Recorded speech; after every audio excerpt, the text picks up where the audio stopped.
जय श्री गणेश। प्यारे भक्तों, आज आप श्रवण करें फाल्गुन मास के कृष्णा पक्ष की संकष्टी चतुर्थी की व्रत कथा। संकटों को दूर करने वाली चतुर्थी भगवान गणेश जी को समर्पित है। इस दिन महिलाएं अपनी संतान की खुशहाली और लंबी उम्र के लिए निर्जला व्रत रखती है। गणेश जी प्रथम पूज्य देवता होने के कारण हर शुभ कार्य से पहले पूजे जाते हैं। इस व्रत में उपवास के साथ गणेश जी की कथा को भी सुनी जाती है।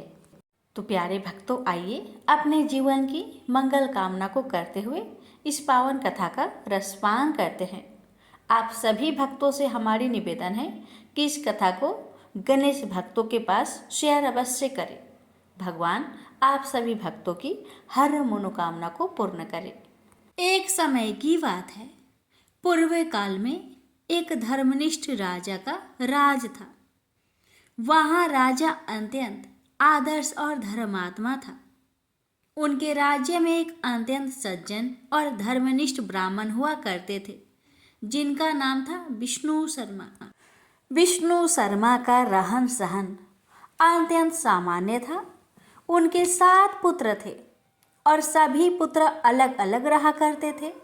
विष्णु शर्मा जी परम गणेश भक्त थे और सदैव भगवान गणेश की संकष्टी चतुर्थी का व्रत किया करते थे। परंतु अब वे वृद्ध अवस्था में पहुंच गए थे और उनसे गणेश चतुर्थी के व्रत का पालन करना कठिन हो रहा था। इसलिए वो चाहते थे कि मेरी बहुएं मेरी जगह इस व्रत को करें। एक दिन उन्होंने सभी पुत्रों को अपने घर आमंत्रित किया और सायं के भोजन के बाद उन्होंने अपनी सभी बहुओं से यह व्रत करने की कामना व्यक्त की। विष्णु शर्मा की कामना सुनकर सभी बहुओं ने साफ मना कर दिया। इतना ही नहीं, उन्होंने विष्णु शर्मा का घोर अपमान भी किया। केवल सबसे छोटी बहू ने उनकी बात मान ली। सबसे छोटी बहू धर्मनिष्ठ और साफ मन की थी। अपने ससुर को वो पिता का दर्जा देती थी। उसने पूजा के लिए लगते सभी सामान की व्यवस्था की और ससुर के साथ खुद भी व्रत रखा और भोजन नहीं किया, लेकिन अपने पिता समान ससुर को भोजन करवा दिया। आधी रात का समय था और विष्णु शर्मा जी की तबीयत अचानक से बिगड़ गई। उन्हें दस्त और उल्टियां होने लगी।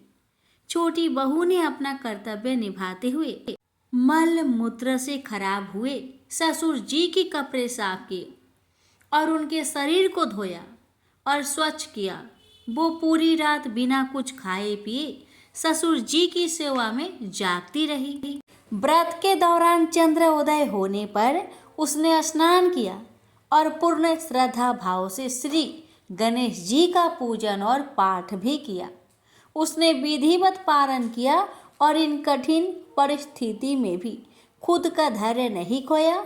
श्री गणेश जी की पूजा और अपने पिता समान ससुर जी की सेवा पूर्ण श्रद्धा भाव से करती रही। छोटी बहू की इस निस्वार्थ सेवा और व्रत उपासना से भगवान श्री गणेश उस पर प्रसन्न हुए और ससुर और छोटी बहू दोनों पर अपनी कृपा की। अगले दिन ससुर जी का बिगड़ा हुआ स्वास्थ्य ठीक होने लगा और व्रत के पुण्य फल से छोटी बहू का घर धन्य धान्य से भर गया। छोटी बहू की स्थिति को देख अन्य बहुएं भी इस व्रत से प्रभावित हुए और उनको अपनी करनी पर पछतावा होने लगा। उन्होंने बिना विलंब किए अपने पिता समान ससुर जी के पैर छूकर उनसे क्षमा याचना की और उन्होंने भी फाल्गुन कृष्णा पक्ष की संकष्टी गणेश चतुर्थी का व्रत किया। इतना ही नहीं, उन्होंने अब से साल भर आने वाली हर संकष्टी गणेश चतुर्थी का व्रत करने का शुभ संकल्प भी लिया।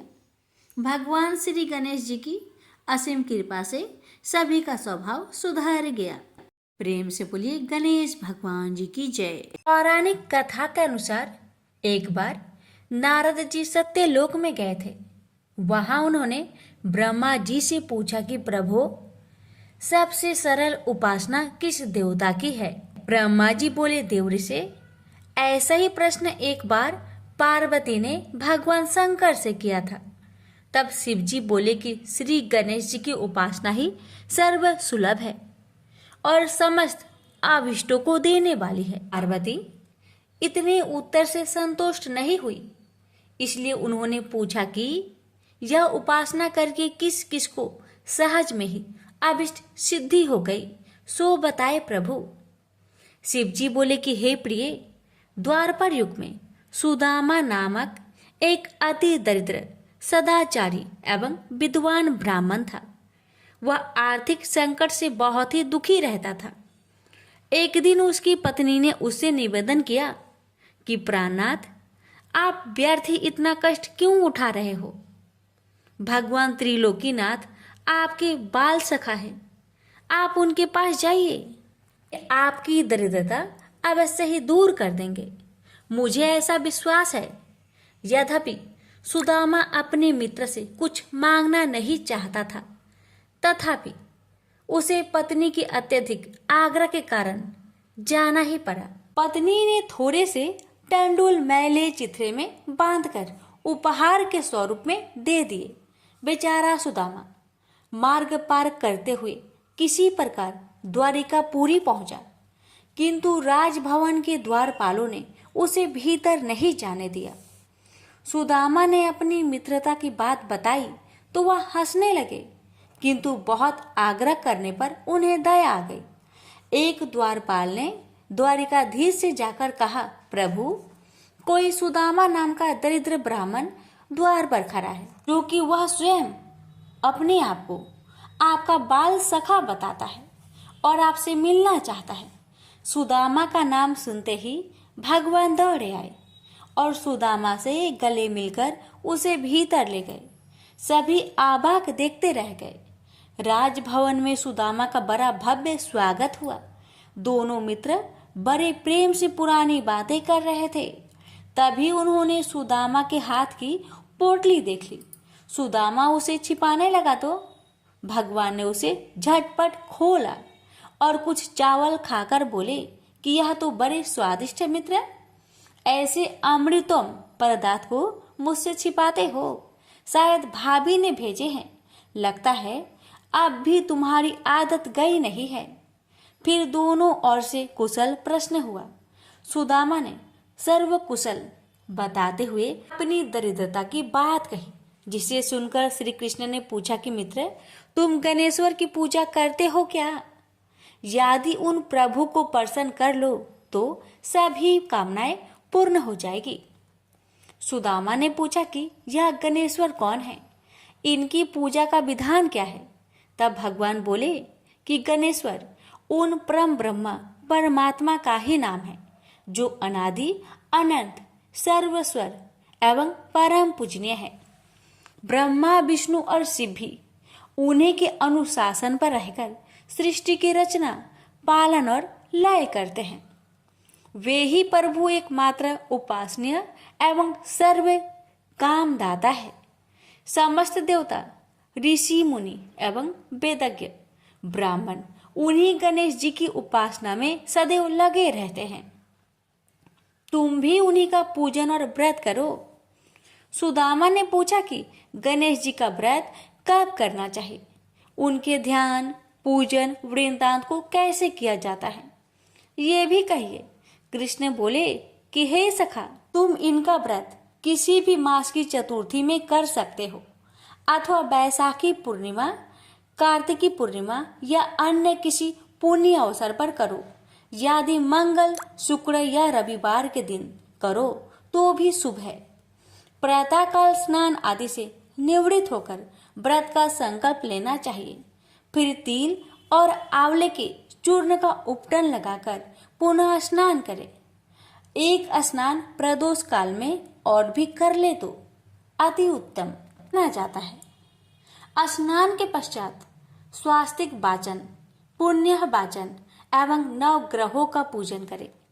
धरती को गोबर से लिपकर चौक पोरे और चौकी रखकर उस पर कलश स्थापना करें। फिर गणेश जी की धातु की या मिट्टी की मूर्ति स्थापित कर षोडशोपचार से पूजन करें। नैवेद्य में उत्तम घृत आदि के साथ निर्मित मोदक रखे।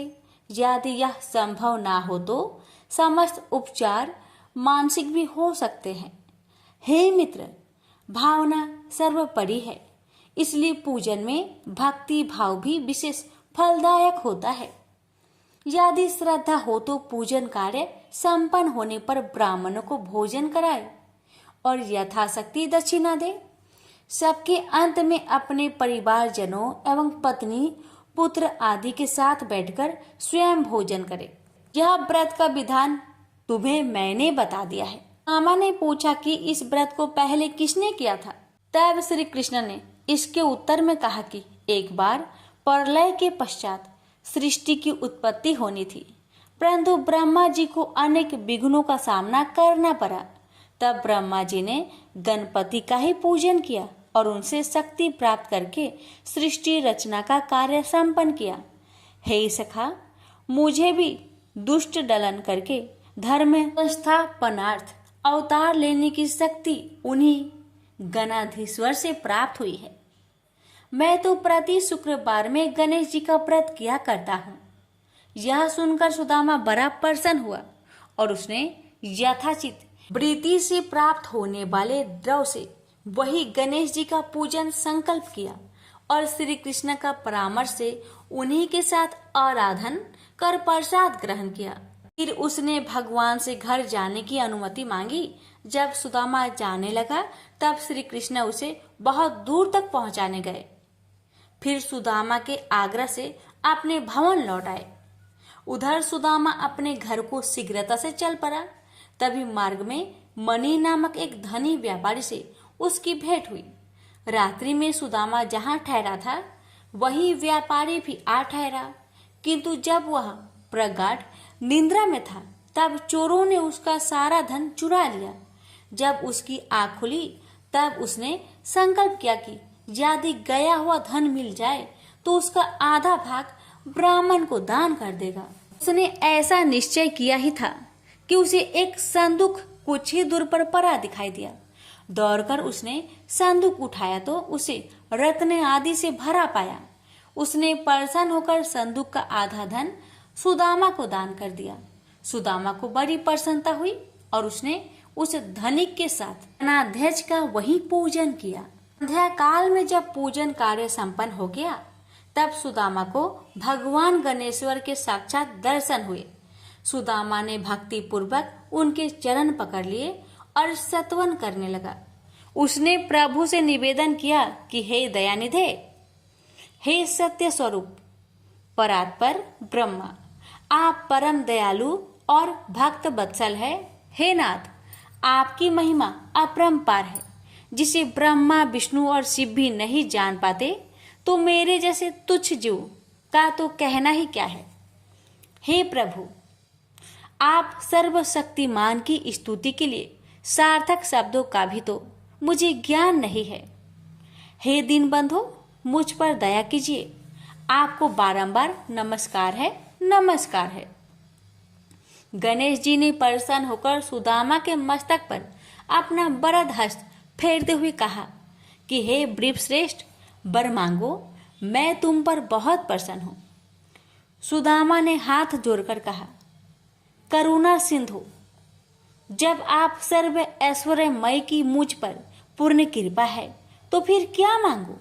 हे नाथ, यदि आप प्रसन्न है तो मुझे अपनी अनन्य भक्ति प्रदान करें। बस यही मेरे लिए अत्यंत श्रेष्ठ वर होगा। गणेश्वर एवं मस्तु कहकर तर ध्यान हो गए। उस समय वह धनिक भी वहां उपस्थित था।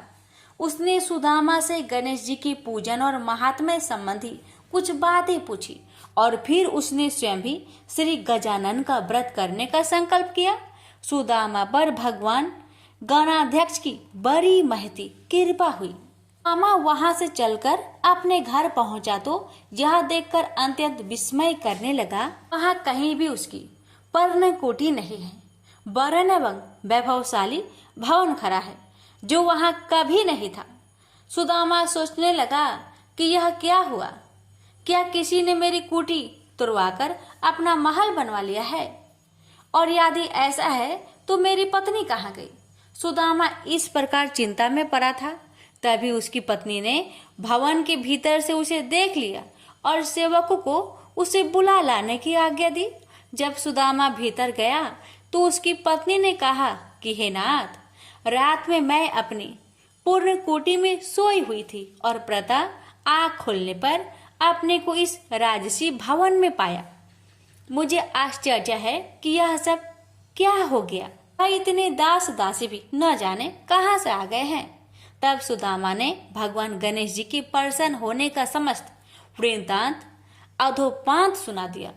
फिर तो वे प्रतिमासी गणेश जी का पूजन करने लगे तथा यह सर्व सुख भोगकर अंत में गणेश लोक को प्राप्त हुए। प्रेम से बोलिए गजानंद भगवान की जय। प्राचीन काल की बात है कि कैलाश शिखर पर अनेक देव, दिव्य ऋषिगण, सिद्ध गण आदि के साथ ब्रह्मा जी भी एक उच्च आसन पर विराजमान थे।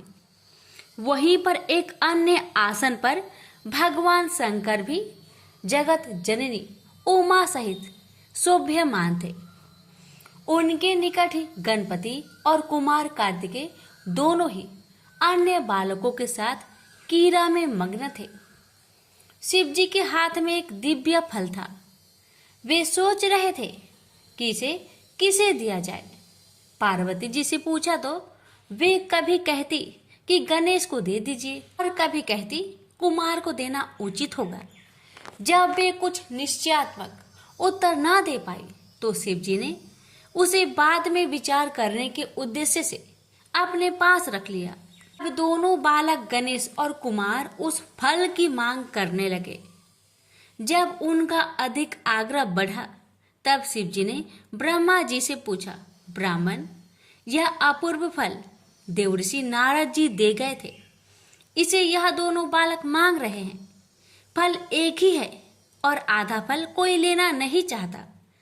ऐसी स्थिति में आप ही निर्णय कीजिए कि यह इनमें से किसे दिया जाए। ब्रह्मा जी विचार कर बोले, यदि फल एक ही है तो नियम अनुसार किसी भी वस्तु पर छोटे बालक का अधिकार पहले होता है। ब्रह्मा जी की बात सुनकर शिव जी ने वह फल कुमार को दे दिया। यह देखकर गणपति रुष्ट हो गए। विशेषकर उनका क्रोध चतुरानन पर ही था कि उन्होंने ऐसी व्यवस्था क्यों दे डाली। सभा समाप्त हुई। सभी देवता आदि उठ उठकर अपने अपने स्थान को चले गए। ब्रह्मा जी भी अपने लोक में जा पहुंचे। वहां उन्हें सृष्टि का आरंभ करना था, किंतु जैसे ही वे सर्ग रचना में लगे वैसे ही गणेश्वर ने विघ्न उपस्थित कर दिया। उस समय उन्होंने प्रकट होकर अपना अत्यंत उग्र रूप दिखाया। उनके उस रूप को देखकर ब्रह्मा जी डर के कारण कांपने लगे। चंद्रमा ने देखा कि गणपति का उग्र रूप को देखकर ब्रह्मा जी भय से कांप रहे हैं तो उसे हंसी आ गई। उसके साथ ही चंद्रमा के जो गण उस दृश्य को देख रहे थे वे भी हंस पड़े। यह देखकर भगवान गजानन को क्रोध आ गया और वे चंद्रमा को श्राप देते हुए बोले, मयंक, उन्हें इस समय मेरी हंसी उड़ाकर जो अभद्रता प्रदर्शित की है उसका फल तुझे मिलना ही चाहिए। जा तू किसी के भी देखने योग्य नहीं रहेगा। यदि कोई भूल से भी देख भी लेगा तो अवश्य ही पाप का भागी होगा। इतना कहकर गजमुख अंतर्ध्यान हो गए। उनका श्राप प्राप्त होते ही चंद्रमा श्रीहीन हो गया। उसके तेज में अत्यंत न्यूनता आ गई। इससे वह बहुत व्याकुल हुआ और खिन्नता पूर्वक पश्चाताप करने लगा। देखा मैं कैसी मूर्खता कर बैठा। उन जगदीश्वर के साथ वे प्रभु तो अनिमादि गुणों से संपन्न संसार के कारण के भी कारण एवं महाप्रभु है। उनके रुष्ट होने से मैं अदर्शनीय एवं कालाहीन हो गया हूँ। अब इससे छुटकारा पाने के लिए क्या करूं? जब चंद्रमा के समझ में कोई उपाय नहीं आया तो वह तुरंत ही देवराज इंद्र के पास गया, परंतु इंद्र आदि देवता भी उसे नहीं देखना चाहते थे। उन सभी ने अपनी अपनी आंखें झुका ली। तब इंद्र ने भी उसकी ओर न देखते हुए पूछा, अरे चंद्रमा, तुम्हारी यह दशा कैसे हुई? क्या गजकर्ण के श्राप का ही प्रभाव है? यह सब बात स्पष्ट कहो। चंद्रमा बोला, देवराज, आपसे क्या छिपा है? सब कुछ जानते हुए भी अनजान बनकर क्यों पूछ रहे हैं? हे सहस्त्राक्ष, अब शीघ्र ही मेरे श्राप मुक्त होने का यत्न करो, अन्यथा समस्त संसार ही मेरे श्रापित होने से अशुभ फल भोगेगा। इंद्र ने सत्वाना दी और बोले, चलो ब्रह्मा जी से ही इसका उपाय पूछे, क्योंकि उनके समान ज्ञानी और सर्व लोकोपकारी अन्य कोई भी नहीं है। सब देवता उसके साथ ब्रह्मलोक पहुंचे। आगे आगे चंद्रमा और पीछे पीछे इंद्र के नेतृत्व में सब देवगण। ब्रह्मा जी ने जब यह जाना कि चंद्रमा आ रहा है तो पाप लगने के भय से उन्होंने भी दृष्टि नीचे कर ली और बोले, कहो सुदासु, यहाँ किस अभिप्राय से आना हुआ? अरे तुम्हारे पीछे तो देवराज इंद्र और समस्त सुरगण ही आ चले हैं। ब्रह्मा जी के प्रश्न का उत्तर सुरपति ने ही दिया। वे बोले, ब्राह्मण, भगवान गणेश्वर आप पर कुपित हुए थे और श्राप दे बैठे चंद्रमा को, इसलिए अब आप ही इसे छुड़ाने का कुछ उपाय कीजिए। हम सभी देवता इसी प्रयोजन से आपकी सेवा में उपस्थित हुए हैं। चतुरानन ने कुछ विचार कर कहा, हे गणेश्वर प्रभु की शरण लेनी होगी। देवराज, चंद्रमा को आगे करके उन्हीं का पूजन एवं सत्वन करो। ब्रह्मा जी की बात सुनकर भगवान गजानन की पूजन की तैयारी की गई। उनकी प्रतिमा बनवाकर षोडशोपचार पूजन एवं भावना पूर्वक स्रोत कर निवेदन किया गया, प्रभु इस चंद्रमा पर कृपा कीजिए। उस समय यह अज्ञानवश हंस पड़ा था, किंतु अब इसे अपनी मूर्खता का ज्ञान हो गया है। देवताओं की प्रार्थना पर भगवान गणेश्वर प्रकट हो गए। सभी ने उनका अद्भुत रूप देखकर उन्हें दंडवत प्रणाम किया। तब गणपति प्रसन्न होकर बोले, देवगण, मैं संतुष्ट हूँ, आता एवं जो चाहो वह अभिष्ट वर मांग लो। चंद्रमा ने उनके चरणों में मस्तक रख दिया और अश्रु जल से पदा रविंदु को धोने लगे। गणेश्वर बोले, उठ उठ चंद्रमा, अब संताप न कर, मैं तुझ पर प्रसन्न हूँ। उसने कहा, प्रभु मुझे श्राप मुक्त कीजिए, मेरी कांति नष्ट हो गई है, उसे लौटा दीजिए। मैं अदर्शनीय से दर्शनीय हो जाऊं। नाथ, मेरी अपराध को क्षमा कर दीजिए। गजकर्ण बोले, अच्छा बोल, तुझे 1 वर्ष 6 मास अथवा 3 मास के लिए अदर्शनीय रहने दिया जाए, अथवा कुछ और चाहता है, शीघ्र ही स्पष्ट बता। चंद्रमा ने कहा, प्रभु मुझे बहुत दंड मिल गया है, आप तो क्षमा कर दीजिए। यह कहकर उसने पुनः दंडवत प्रणाम किया तथा सब देवताओं भी उनके चरणों में झुक गए। गणेश्वर ने मुस्कुराते हुए कहा, मैं अपने वचन को मिथ्या कैसे करूं? चाहे सूर्य और सेमरु अपना स्थान त्याग दे, समुद्र अपनी मर्यादा छोड़ दे, अथवा अग्नि शीतल हो जाए, किंतु मेरा वचन मिथ्या नहीं हो सकता।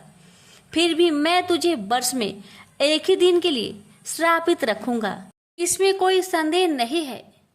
भगवान गणेश के इन कृपापूर्ण वचनों को सुनकर चंद्रमा बहुत प्रसन्न हुए तथा समस्त देवगण भी उनकी जय जयकार करने लगे। चंद्रमा ने पुनः निवेदन किया, प्रभु भविष्य में मुझसे इस प्रकार की मूर्खता ना हो और मेरा चित्त आपके चरण कमलों में लगा रहे, ऐसा वर मुझे प्रदान करे।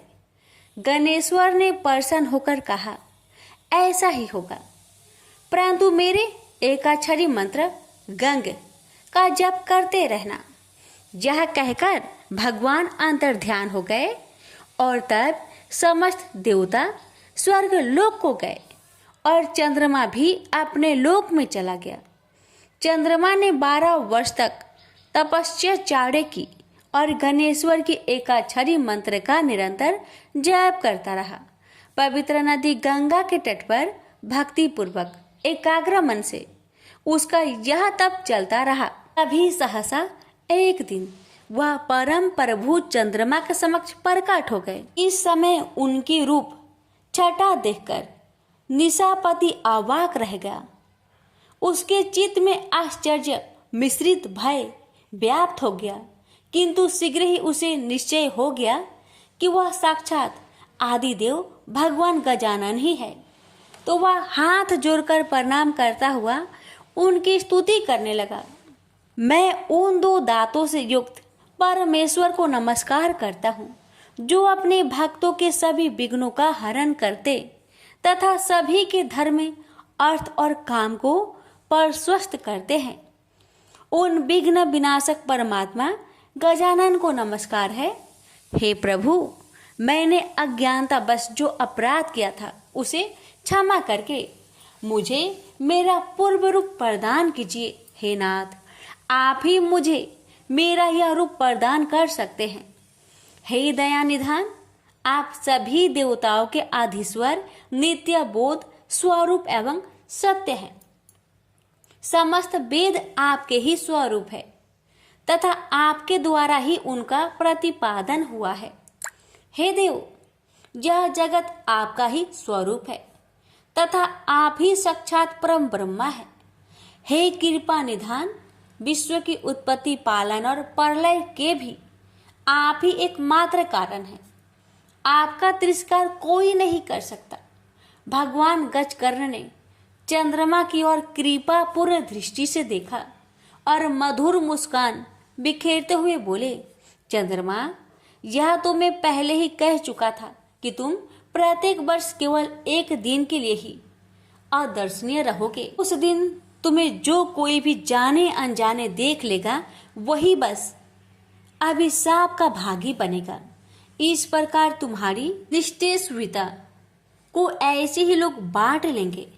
कृष्णा पक्ष की चतुर्थी में जो व्रत किया जाए उसमें तुम्हारा उदय पर व्रत करने वाले लोग यदि मेरी और तुम्हारी यत्न पूर्वक पूजा करेंगे तो ही उस व्रत का फल प्राप्त होगा।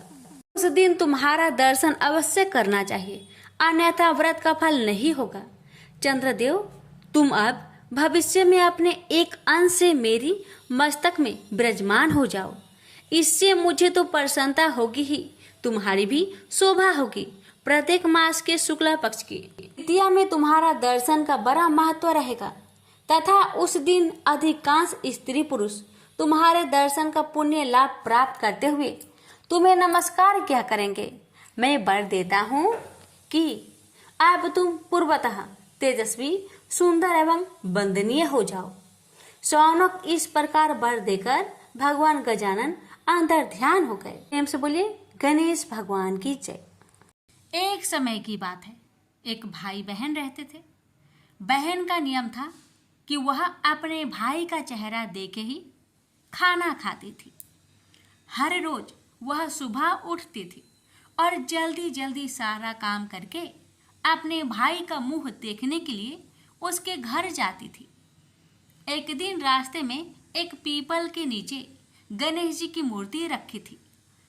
उसने भगवान के सामने हाथ जोड़कर कहा कि मेरे जैसा अमर सुहाग और मेरे जैसा अमर पिहर सबको दीजिए। यह कहकर वह आगे बढ़ जाती है। जंगल के झाड़ियों के कांटे उसके पैरों में चुभा करते जाते थे। एक दिन भाई के घर बहन पहुंची और भाई का मुख देखकर बैठ गई तो भाभी ने पूछा, पैरों में क्या हो गया है। यह सुनकर उसने भाभी को जवाब दिया कि रास्ते में जंगल के झाड़ियों के गिरे हुए कांटे पाँव में चुभ गए हैं। जब वह वापस अपने घर आ जाए तब भाभी ने अपने पति से कहा कि रास्ते को साफ करवा दो, आपकी बहन के पाँव में बहुत सारे कांटे चुभ गए हैं। भाई ने तब कुल्हाड़ी लेकर सारी झाड़ियों को काटकर रास्ता साफ कर दिया, जिससे गणेश जी का स्थान भी वहां से हट गया। यह देखकर भगवान गुस्सा हो गए और उसके भाई के प्राण हर लिए। लोग अंतिम संस्कार के लिए जब भाई को ले जा रहे थे तब उसकी भाभी रोते हुए लोगों से कही, थोड़ी देर रुक जाओ, उसकी बहन आने वाली है, वह अपने भाई का मुख देखे बिना नहीं रह सकती, उसका यह नियम है। तब लोगों ने कहा, आज तो देख लेगी पर कल कैसे देखेगी। रोज दिन की तरह बहन अपने भाई का मुंह देखने के लिए जंगल में निकली। तब जंगल में उसने देखा कि सारा रास्ता साफ किया हुआ है। जब वह आगे बढ़ी तो उसने देखा कि सिद्धि विनायक को भी वहां से हटा दिया गया है। तब उसने जाने से पहले गणेश जी को एक अच्छे स्थान पर रखकर उन्हें स्थान दिया और हाथ जोड़कर बोली, भगवान, मेरे जैसा अमर सुहाग और मेरे जैसा अमर पिहर सबको देना। और फिर बोलकर आगे निकल गई। भगवान तब सोचने लगे, अगर इसकी नहीं सुनी तो हमें कौन मानेगा, हमें कौन पूजेगा। तब सिद्धि विनायक ने उसे आवाज दी, बेटी, इस खेजड़ी की 7 पत्तियां लेकर जा और उसे कच्चे दूध में घोलकर भाई के ऊपर छींटा मार देना, वह उठकर बैठ जाएगा।